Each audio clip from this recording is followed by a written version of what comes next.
नमस्कार बच्चों। हिंदी लोक भारती कक्षा 10वीं पाठ 4 मन पूरक पठन में आपका हार्दिक स्वागत है। आइए इस पद्यांश को देखेंगे जो कि पूरक पठन है और पूरक पठन विभाग में इसे पूछा जाता है।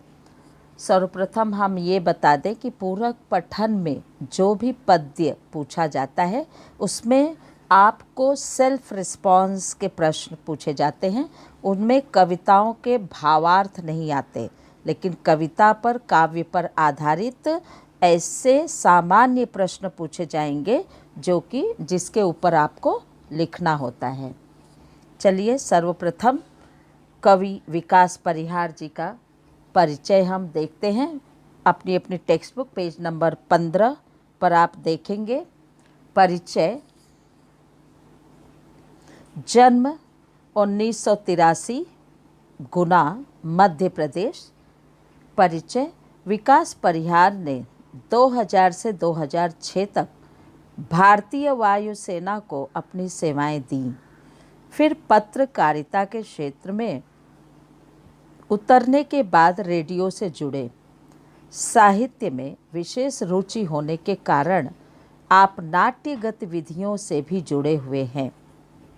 यह जापान की लोकप्रिय काव्य विधा है। हाइकू विश्व की सबसे छोटी कविता कही जाती है। हाइकू एक प्रकार के जापान के काव्य की विधा का नाम है, जिसे वहाँ के लोग हाइकू कहते हैं। तो यह सबसे छोटी कविता कही जाती है क्योंकि इसमें जो समन्वय होता है, पोएटिक लैंग्वेज, काव्यात्मक भाषा जिस ढंग से प्रयोग की जाती है वह 5-7-5, मतलब पहले लाइन में 5 अक्षर होते हैं, दूसरे लाइन में 7 अक्षर और तीसरे में फिर 5 पे एंड कर दिया जाता है। और हर एक पैराग्राफ, हर एक परिच्छेद बहुत ही छोटा होता है, लेकिन बहुत ही ज़्यादा मीनिंगफुल, बहुत ही ज़्यादा सार्थक। आइए देखते हैं। 5वें दशक से हिंदी साहित्य ने हाइकू को खुले मन से स्वीकार किया है। हाइकू कविता 5-7-5 बराबर 17 वर्ण के ढांचे में लिखी जाती है। प्रत्येक हाइकू में कवि ने अपने अनुभवों और छोटी छोटी विभिन्न घटनाओं को अर्थवाही सीमित शब्दों में प्रस्तुत किया है।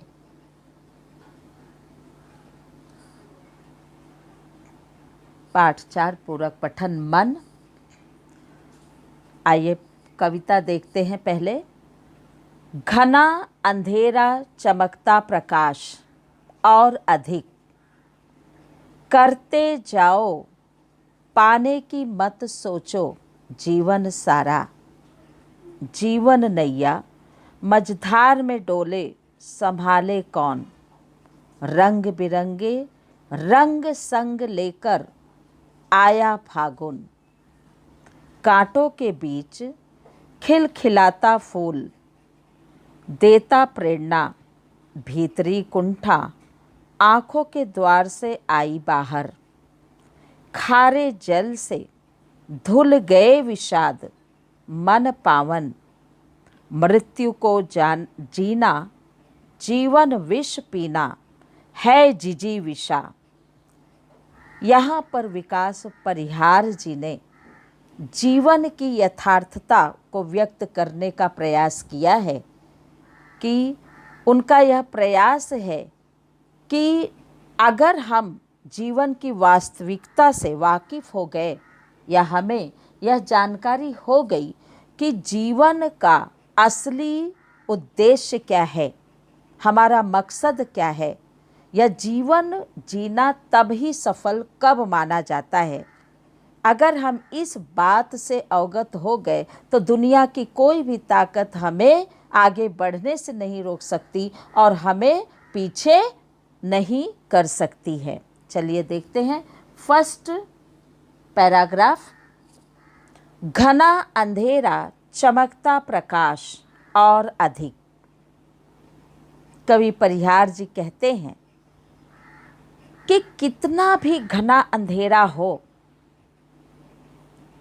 कितनी भी, अब यहाँ पे घना अंधेरा अगर काव्य की भाषा में हम लें तो घना अंधेरा मतलब काली रात, अंधेरी रात हो, गहरी रात हो और उसमें चमकता प्रकाश और अधिक, अर्थात कितनी भी प्रतिकूल परिस्थितियां क्यों न हो, कितनी भी हमारे विरोध में हमारी सिचुएशन, हमारी परिस्थितियां घने अंधकार के रूप में हमें क्यों न घेर लेती हों, लेकिन वहीं पर एक उम्मीद की किरण, एक आशाओं का प्रकाश जो है वह चमकता हुआ नजर आता है और तब वहीं से एकाएक प्रकाश की किरणें फूट पड़ती हैं, एक उम्मीद सी छा जाती है और कितनी भी हमारी परिस्थितियां दयनीय हों, दुखपूर्ण हों,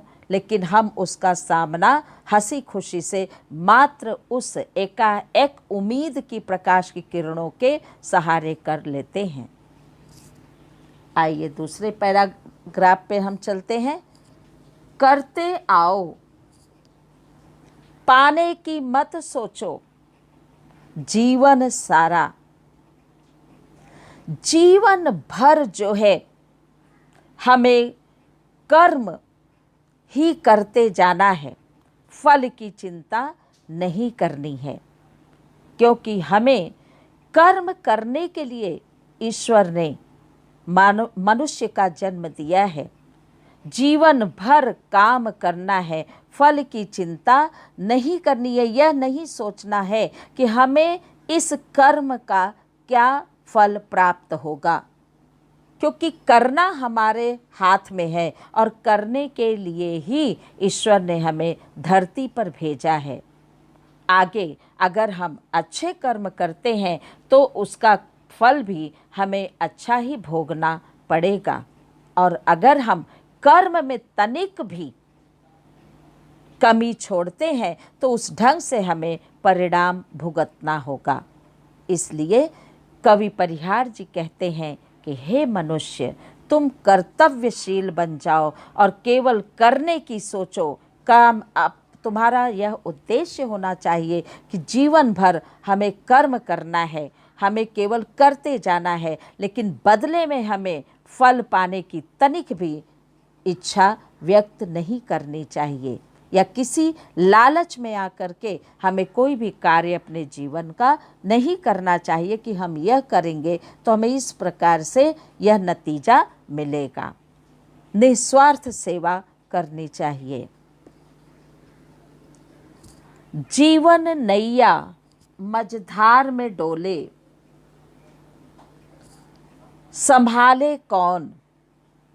कवि कहता है कि अगर हमारी जीवन की नैया संसार के सागर में डगमगा रही है तो उसे संभालने के लिए हमारे मित्र, दोस्त,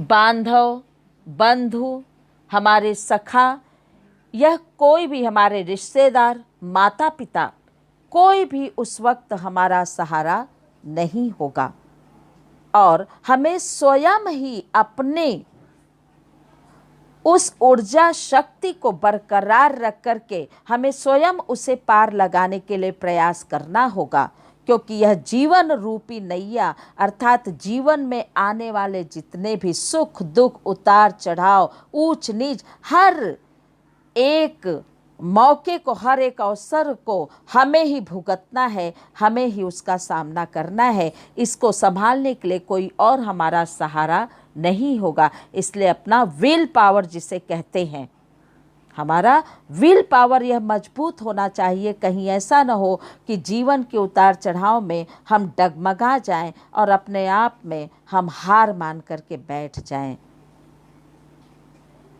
विकास परिहार जी कहते हैं, रंग बिरंगे रंग संग लेकर आया फागुन।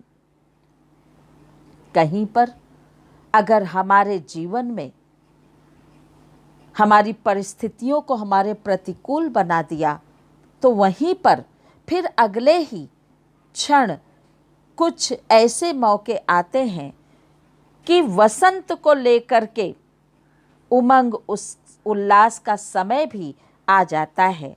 मतलब कि हमारे जीवन में जो भी उतार चढ़ाव पड़ रहे हैं, हमारे जीवन में जो भी गमगीन समय, जो भी हमारे जीवन में परिस्थितियां हमें डगमगाने के लिए मजबूर कर दी, वह ऐसा कुछ ही पल में, कुछ महीनों में ऐसा परिवर्तन लेकर के आती है कि उन रंग बिरंगे रंग संग लेकर आया फागुन, बसंत को लेकर के एक उमंग उत्साह के साथ, हंसी खुशी के साथ वह फागुन महीना जो है वह लेकर के आता है। और ऐसा लगता है कि हम सभी कुछ समय के लिए चिंताओं और परेशानियों को भूल करके हमें उन्हें उसमें विलीन हो जाना चाहिए और उस वसंत ऋतु का स्वागत हंसी खुशी से करना चाहिए। विकास परिहार जी कहते हैं, कांटों के बीच खिलखिलाता फूल देता प्रेरणा सभी को। कवि परिहार जी कहते हैं कि कांटों के बीच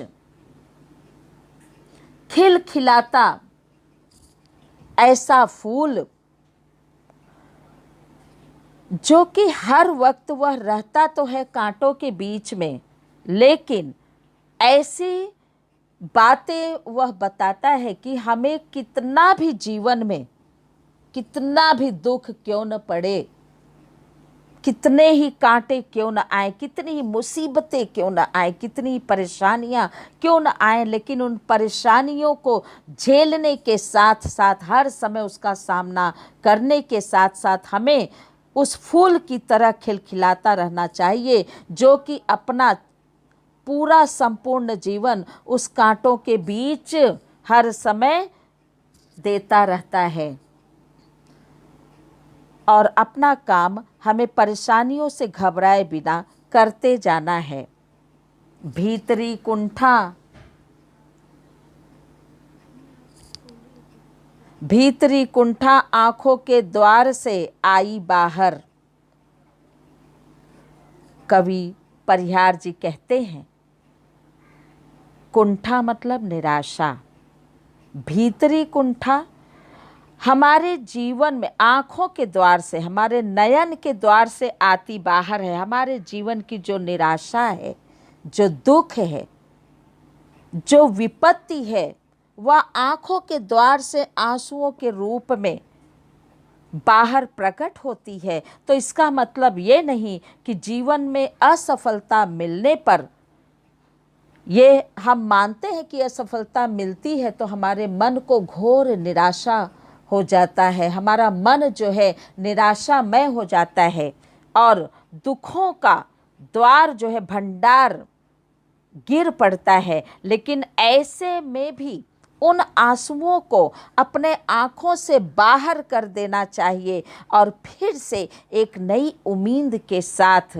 अपने मन को, अपने मस्तिष्क को फिर से परिवर्तन कर देना चाहिए, परिवर्तित कर लेना चाहिए। हमें उन निराशा से हमें घबराना नहीं चाहिए, क्योंकि जब नेत्रों से अश्रु बहते हैं तो यह मानना चाहिए कि हमारे मन के जो दुख हैं वह आंसुओं के रूप में आंखों के द्वार से बाहर आ रहे हैं। खारे जल से धुल गए विषाद मन पावन। कवि परिहार जी कहते हैं कि जब नेत्रों से अश्रु बहते हैं, जब अभिलाषा, जब हमारी इच्छा, जब हमारी उम्मीद जो है पूरी नहीं होती, तो यह खारा जल मतलब जब आप आंसुओं को कभी अपने मुख में धारण करते हैं तो वह खारा होता है। तो यह आंसुओं के रूप में जब हमारी इच्छाएं, हमारी अभिलाषाएं पूर्ण नहीं होती तो आंसुओं के रूप में यह बाहर निकलती है।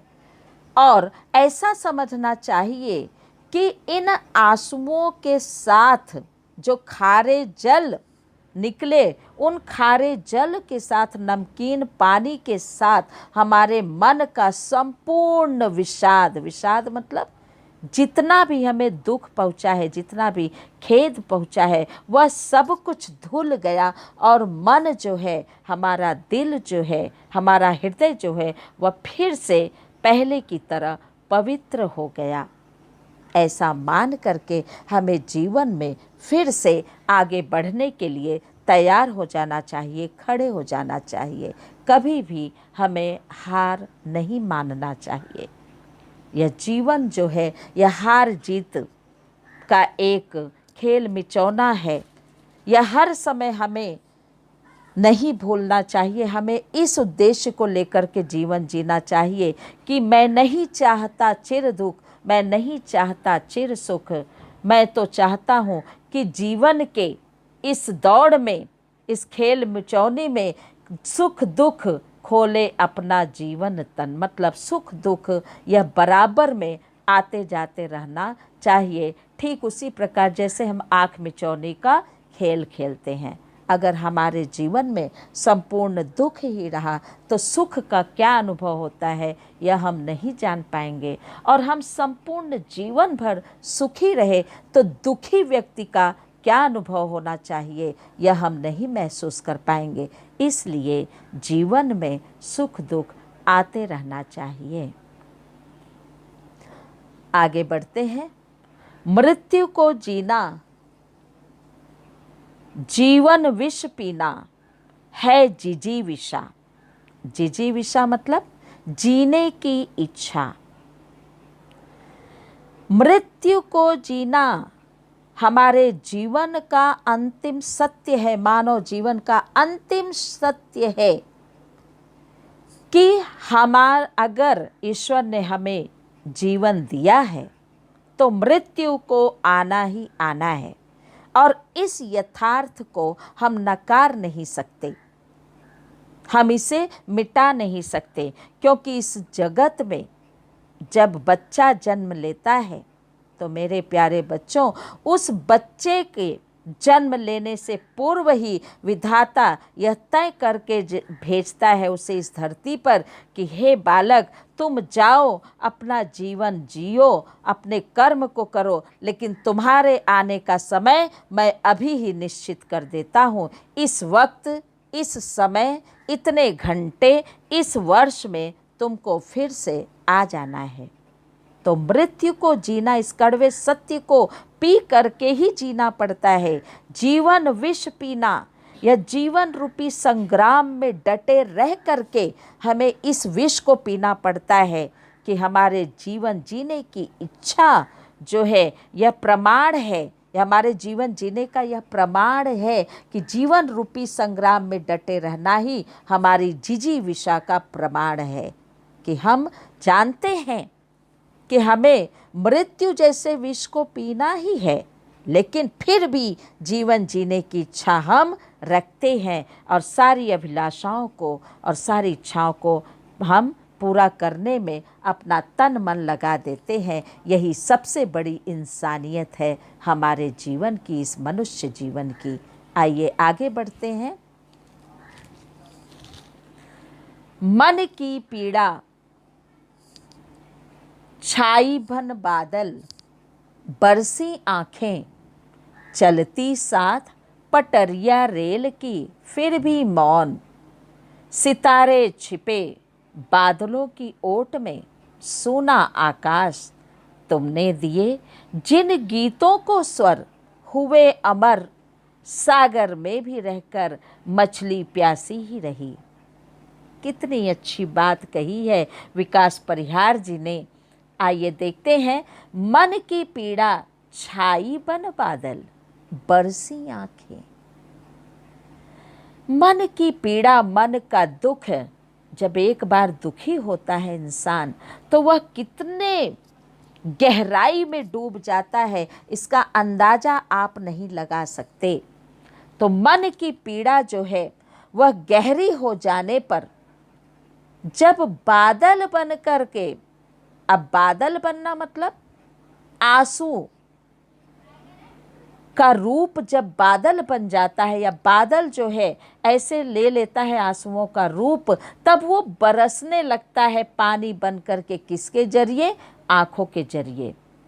तो उस पीड़ा को हम अपने मन की जो व्यथा है, उस व्यथित मन को हम बादल रूपी आंसुओं को अपने आँखों के जरिए बाहर निकलने देते हैं। और ऐसे समय में हमें कभी किसी को रोकना नहीं चाहिए, क्योंकि अगर मन रोता है तो जब तक वह पीड़ा उसकी बाहर नहीं आती है, इंसान अंदर ही अंदर टूट जाता है, चूर हो जाता है और उसका दिल टूट जाता है, वह हारी मान लेता है और ऐसे में मनुष्य गलत कदम उठाने को मजबूर हो जाता है। इसलिए अगर कभी कोई इंसान बहुत दुखी है और वह रो रहा है तो उसे कुछ पल के लिए उसी प्रकार रोने देना चाहिए, ताकि वह अपने मन की पीड़ा को उन आंसुओं के जरिए दूर कर सके। चलती साथ पटरियां रेल की, फिर भी मौन। कितनी अच्छी बात कही है कवि जी ने कि रेल की पटरी, आप सभी जानते हो रेल किस पर चलती है? दो पटरियों पर वो चलती हैं। शुरुआत उनकी एक साथ होती है, अंत भी उनका एक साथ ही होता है और वो सदियों से चली आ रही हैं। तो जीवन इंसान को मिलता है, यह परम सत्य है। जीवन चलता रहता है, बीच में बहुत सारे इस जीवन रूपी स्टेज पर हम सभी नाटक करने वाले कठपुतलियां हैं। ये ऐसा रंग मंच है दुनिया का कि यहाँ पर बहुत सारे नाटक करने पड़ते हैं। नाटक का मतलब सुख दुख, उतार चढ़ाव, न्याय अन्याय, हित अहित, सब कुछ यही झेलना पड़ता है। लेकिन ये जो जीवन है, यह जीवन साथ में चलता रहता है, चुपचाप बिना किसी आहट के। और ऐसे में वो सब सदा मौन रहती हैं। उतनी वजनदार आप देखते हैं रेल उन पटरियों पर चलती है, कितनी दुख कितनी पीड़ा होती होगी, लेकिन कभी भी उसने आहट नहीं की। वह सदैव जो है मौन धारण करता है। तो हमारे मानवता का परिचय परिहार ने इस प्रकार दिया है कि कितना भी दुख आ जाए, कितना भी कोई आपको मजबूर करे गलत कार्य करने के लिए, लेकिन आप जो है अपने कर्तव्य से विमुख न होकर के अपने कर्तव्य के पथ पर चढ़कर कर्तव्य परायणता को अपनाते हुए मौन धारण करके हर एक सामने आने वाली जीवन की सारी परिस्थितियों का सामना हंसकर मौन धारण करके सहनशीलता के साथ, सहिष्णुता के साथ आप चलते रहेंगे, जैसे यह पटरियां रेल की चलती हैं। सितारे छिपे बादलों की ओट में, ओट मतलब आड़ में, सूना आकाश। कवि कहता है कि ये आकाश में जो सितारे आप देखते हैं, ये बादलों की आड़ में छिप जाता है और जब सुबह होता है तो सारा आकाश जो है वह सूनापन सा लगता है, सूना दिखाई देता है। क्यों? क्योंकि ये जो रात को टिमटिमाते हुए सितारे हैं, ये सब कुछ जो है छिप जाते हैं सुबह, जैसे ही सुबह होता है। तो ये सितारे जो है आकाश का श्रृंगार हैं, उनका गहना है, आभूषण है और वे आकाश की शोभा बढ़ाते हैं। लेकिन ये शोभा कब दिखाई देगा आपको? जब रात होती है, तब आपको उस आकाश की लालिमा, उस आकाश का वास्तविक व्यक्तित्व क्या है, सुंदरता क्या है, वह उस वक्त आपको रात में दिखाई देगा।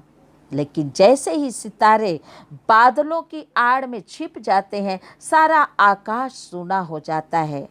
ठीक उसी प्रकार हमारे यह जीवन भी अत्यंत महत्वपूर्ण होता है। कुछ लोग हमारे जीवन में महत्वपूर्ण होते हैं और उनके चले जाने से, उनसे विलग हो जाने से, उनसे अलग हो जाने से, उनसे दूर हो जाने से, उनकी मृत्यु हो जाने से हमारा जीवन निरर्थक हो जाता है। हम ये सोचते हैं कि अब सब कुछ खत्म हो गया है, जबकि ऐसा नहीं है। हम मानते हैं कि उनके रहने पर हमारा जीवन जो है वह बहुत ही सार्थक था। हमारे उद्देश्य सब कुछ हमारे सामने दिख रहे थे, लेकिन उनके छिपते ही हम एकदम, हमारे ऊपर दुखों का पहाड़ टूट पड़ता है, जबकि ऐसा नहीं है। ईश्वर कहीं न कहीं अप्रत्यक्ष रूप से हमें यह जीवन का सामना, इस दुख भरी परिस्थिति का सामना जो है जी तोड़ से करने के लिए उत्साहित करता है, प्रोत्साहित करता है, और उसे जीवन जो है कभी रुकता नहीं है। यह हमें अग्रसर होकर के ईश्वर बताना चाहता है कि हमें अपना जीवन का अंत यहीं पर, मात्र सितारों के छिप जाने पर हमें जीवन का अंत हो गया, ऐसा नहीं सोचना चाहिए। हमें फिर से उन सितारों को बाहर लाने का प्रयत्न करना चाहिए और जो हमसे विमुख हो गए हैं उनके अच्छी यादों के साथ हमें अपना जीवन आगे याद करके उन्हें जीना चाहिए। तुमने दिए जिन गीतों को स्वर, हुए अमर। कवि परिहार जी कहते हैं कि जिस प्रकार से एक कवि होता है तो उसके कविताओं में ऐसी सामर्थ्य होती है कि वह जिन गीतों को स्वर देता है, जिन गीतों को ध्वनि देता है, वह अमर हो जाता है। तो जब एक संगीतकार उन गीतों को स्वर दे करके, एक कविकार उन गीतों को ध्वनि दे करके अपनी सामर्थ्य को साबित कर सकता है और वो सारे अमर हो जाते हैं, वो सारे गीत, तो उसी प्रकार से कवि अपनी रचनाओं के द्वारा इतनी सामर्थ्य रखता है कि वह समाज में परिवर्तन ला सकता है। तो जब वह अपने गीतों के द्वारा समाज में परिवर्तन ला सकता है, तो हम अपने मन को क्यों नहीं बदल सकते? हमारा मन ही तो है जिसे बदलना है, और मन के परिवर्तन होते ही पूरा समाज जो है परिवर्तनशील हो जाएगा, और समाज में परिवर्तन होने के बाद पूरा राष्ट्र जो है वो परिवर्तनशील हो जाएगा, और एक दिन हम नई उमंग, नई जोश, नए होश के साथ नई सुबह का स्वागत फिर से कर सकते हैं, नए राष्ट्र की रचना कर सकते हैं। आइए परिहार जी आगे क्या कहते हैं, इसे हम देखेंगे। सागर में भी रहकर मछली प्यासी ही रही। कितनी सुंदर बात कही है कि सागर में रह करके, सागर में अथाह जल राशि होती है, अनंत जल राशि होती है, वहाँ पर जलों का कोई अंत नहीं होता। तो ऐसे अथाह जल राशि में वह सागर जो है खारा पानी होता है, उसमें जो पानी है वह खारा होता है, लेकिन खारा होने के कारण, अब कारण क्या है कि वह सागर में जो पानी है वह खारा है, और उस सागर में जो पानी है वह पानी जो है उस मछली का जीवन है। मछली जल की रानी है, जीवन उसका पानी है। तो अगर पानी ही नहीं रहेगा तो उसका जीवन समाप्त हो जाएगा। लेकिन खारा होने के कारण, अथाह होने पर भी वह जल राशि पीने के योग्य, पीने के काबिल नहीं रहती, क्योंकि वह खारा जल है। मछली का जीवन तो पानी पर निर्भर है, लेकिन वो जीवन भर प्यासी रहती है, क्योंकि उस पानी में वह मिठास नहीं, जिस पानी के में मिठास की ज़रूरत, जिस मिठास की ज़रूरत उस मछली को है, उस नन्ही सी जान को है, इसलिए उस सागर में भी रह करके जीवन भर प्यासी ही रहती है। इसी प्रकार से कवि कहता है कि कोई भी इंसान, कोई भी मनुष्य कितना ही धन दौलत क्यों न इकट्ठा कर ले, कितना ही बड़ा वह धनवान क्यों न हो, लेकिन यदि वह किसी भी जरूरतमंद के काम नहीं आ सका तो उसका धनवान होना कोई मायने नहीं रखता। वह सब कुछ व्यर्थ है, उसका व्यक्तित्व सब कुछ व्यर्थ है। वह अपने आप में एकदम हीन और गरीब इंसान होता है। क्यों? क्योंकि वह धनवान तो हो गया, लेकिन अगर कोई दुखिया उसके दरवाजे पर खड़ा है तो वह उसकी मदद करने से इनकार कर देता है। तो उसी प्रकार से सागर भी है, वह इतने जलों का भंडार लेकर के तो चलता है, लेकिन अगर उसमें मिठास नहीं तो वह किसी का भी प्यारा कभी नहीं हो सकता है। तो इस प्रकार से कवि ने कहा है कि हम अगर ये सोचें कि हमारे जैसा कोई नहीं, हम किसी से कम नहीं, हम हैं तो सब है, यह हम की भावना, यह अहम की भावना, यह सर्वाधिक गलत है, यह उचित नहीं है। क्योंकि जब तक अहम है तब तक ईश्वर नहीं, ईश्वर की कृपा दृष्टि हमारे ऊपर नहीं हो सकती। और अगर ईश्वर की कृपा दृष्टि अपने ऊपर चाहते हैं हम, तो हमें हम की भावना को निरस्त करना होगा, उसे हटाना होगा, उसे दूर करना होगा। क्योंकि हम जब तक स्वार्थ में जूझ रहे हैं, स्वार्थ में जी रहे हैं, तो हमें आत्मसंतुष्टि जो होनी चाहिए,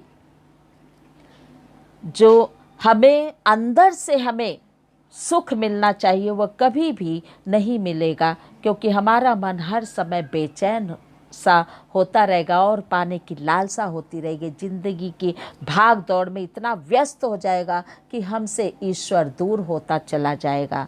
तो इसलिए जीवन की यथार्थता को हमें समझना चाहिए कि इस जीवन में कुछ भी नहीं है। अगर हमें ईश्वर ने जीवन दिया है और हमने मानव जीवन में हमने जन्म लिया है, मनुष्य जाति में जन्म लिया है, तो हमारी भावना होनी चाहिए कि हम परोपकार करें, दूसरों के हितों के बारे में सोचें और कभी भी स्वार्थी न बने। तो इसीलिए कहा गया कि कभी भी हमें परिश्रम के यह जो महानता है, परोपकारता है, यह हमें छोड़ना नहीं चाहिए। आइए शब्द संसार देखते हैं। शब्दार्थ देखिए आप। मझधार नदी के प्रवाह का मध्य भाग, कुंठा घोर निराशा, विषाद अभिलाषा पूरी न होने पर मन में होने वाला खेद या दुख, जिजीविषा जीवन के प्रति आसक्ति, जीने की इच्छा, ओठ आड़। स्वाध्याय में देखेंगे आप पेज नंबर 16 पर ही। सूचना के अनुसार कृतियां कीजिए, उचित जोड़ियां मिलाइए। मछली, गीतों के स्वर, रेल की पटरियां, आकाश, इसे आप आ वाले विकल्प से मिलाएंगे। जैसे मछली के साथ प्यासी, उसी प्रकार से आप पोयम में से देख करके बाकी का उत्तर लिखेंगे। परिणाम लिखिए। सितारों का छिपना, सितारों के छिपने से क्या होगा? आकाश पूरा जो है वह संपूर्ण आकाश सोना हो जाएगा या संपूर्ण आकाश में सोनापन छा जाएगा। तुम्हारा गीतों को स्वर देना मतलब गीतों का अमर होना। सरल अर्थ लिखिए। मन की डैश बरसी आंखें, इसे आप सरल हिंदी में इसका भावार्थ लिखेंगे, अर्थ लिखेंगे जो आपको समझ में आया है। आइए पेज नंबर 17 पर चलते हैं।